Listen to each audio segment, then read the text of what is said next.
Wala nang intro-intro, pasok! Mula sa bansang mahalang bigas, mahalang gas, pamasahing mataas, di patas ang batas, Presidente Mandurugas, Pilipinas! Ito ang House of the Crocodile.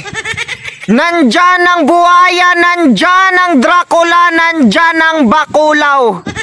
Kahit matalo pa tayo next election, hindi na tayo loge kasi marami na tayong nanakaw. Kaya tuloy lang ang paninira at pagkampi sa halimaw. Alam ko hindi tayo mananalo sa eleksyon pero at least hindi na tayo loge. Marami na tayong nanakaw. Pag wala na tayo sa posisyon, ginto na ang ating hikaw.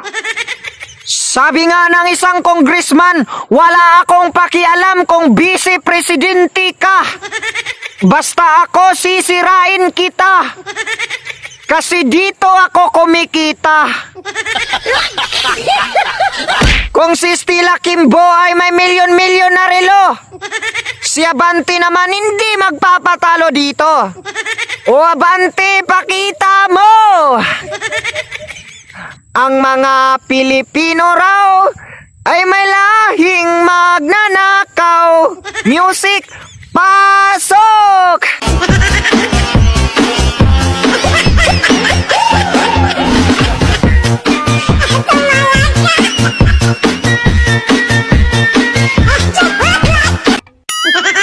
Ito yung panahon na lumuluhod sila kay Inday Sara.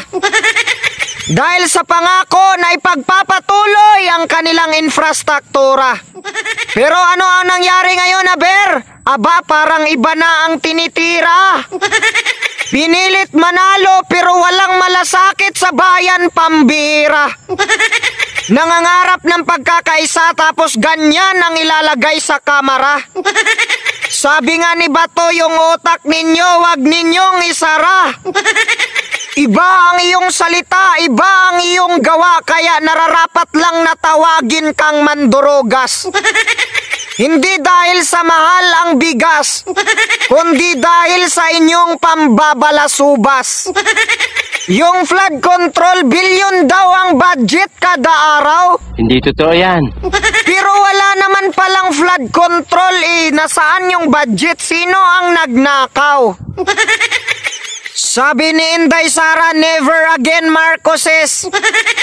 Kung ako kay Marcos, sasabihin ko kay Tamba na lakihan ang pagnakaw ng budget.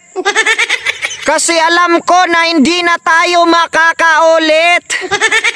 Sa kabila ng kanilang panggigipit, tuloy pa rin ang mga vlogger sa pagtatanggol kaya nakakagalit. Kahit yung subscribers namin ay maliit, lalaban kami sa inyo kaya wag kayong makulit. Kaming mga baguhan na vlogger, ang tingin nyo sa amin ay musmos. Pero dahil sa pagsisinungaling ng mga vlogger kaya nanalo si Marcos. At isa na dyan ang piking pambabatikos. At isa na to si Mark Ramos. Nakita ko yung dating video niya nagpapakalat ng fake news. Nauto tayo dahil sa kwentong Nostradamus. Kaya sa lahat ng liar sila ang pinakadamos. At nagpapakalat din sila ng gintong pinagmanaan. Akala ko noon hindi na sila magnanakaw kasi marami na silang kayamanan. Akala ko noon lalakas na ang ating bayan. Pero hanggang ngayon kulang pa rin ang ating barko sa karagatan. Ang Sabina Shoal ay ating nilisan. Yung ibang barko natin nasan. Ang mga vlogger na ito ay hindi para sa bayan. Hindi totoo yan. Sila ay hawak ng pamahalaan. Makikita nyo naman meron silang picture sa Malacanang. Hindi ko sasabihin na kayo ay nabayaran. Para ang cyber libel ay aking maiwasan. Kawawa kaming maliliit na vlogger na sumusunod sa inyong kasinungalingan. Nag-reaction video pa kami sa inyo noon nung halalan. Pero wala man lang kaming natatanggap, dapat sana kami ay inyong hinahatian. O abante, pakita mo! Music, pasok! Ayon sa kasulatan,